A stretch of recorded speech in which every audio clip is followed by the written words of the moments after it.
That's it. It's all over. It'll be a technical knockout. And the winner is still champion, Butch Bell.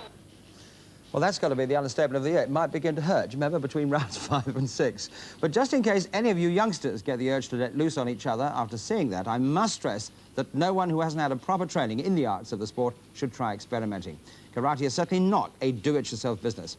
Well, that's all for this week. Plenty more headlines next week in World of Sport.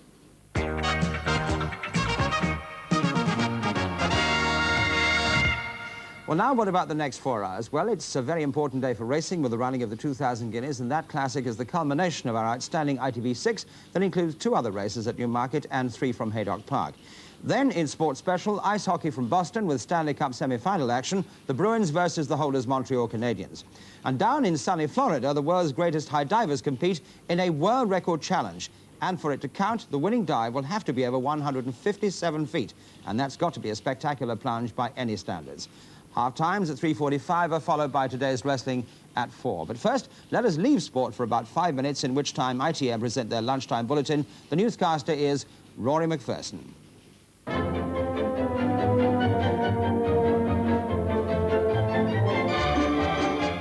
Mrs. Thatcher has started her first full working day as Prime Minister with handshakes for the crowd waiting in Downing Street and meetings with the men likely to be in her new cabinet. The cabinet is expected to be announced at about 4 o'clock this afternoon. A succession of leading Conservatives will call to Downing Street this morning, but so far there's been no sign of Mr. Edward Heath. Our political correspondent, Ben Mathias, reports.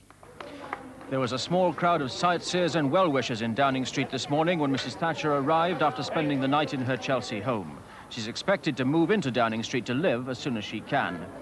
Her big task today, the formation of her first cabinet and interviews with all the prospective cabinet ministers.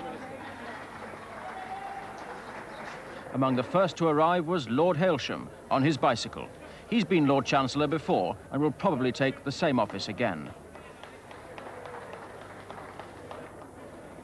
Then there was Sir Geoffrey Howe, who's universally expected to become Chancellor of the Exchequer. He's got an early budget to think about. Mr. Willie Whitelaw squeezed himself out of a Mini. Mrs. Thatcher's probably told him he's going to be Home Secretary. What?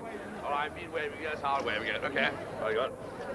But what about Sir Keith Joseph, who's seen more than his share of controversy? He badly wants to become Secretary of State for Industry. And who's going to become Foreign Secretary? Mr. Francis Pym has recently been doing the job in opposition, but Lord Carrington is also strongly favoured. Mr. Jim Pryor is thought likely to carry on with his work on the employment side. He's thought to be the best at working with the unions. Lord Soames was also called to Downing Street this morning. Perhaps there could be a job for him as Minister for Europe. Mr. George Younger is almost certain to be Secretary of State for Scotland. But there was no sign of the former leader, Mr. Heath, and it looks unlikely now that he'll be offered any cabinet post at all. But there should be a post for his former lieutenant, Mr. Peter Walker. He did go in to see Mrs. Thatcher at number 10 this morning.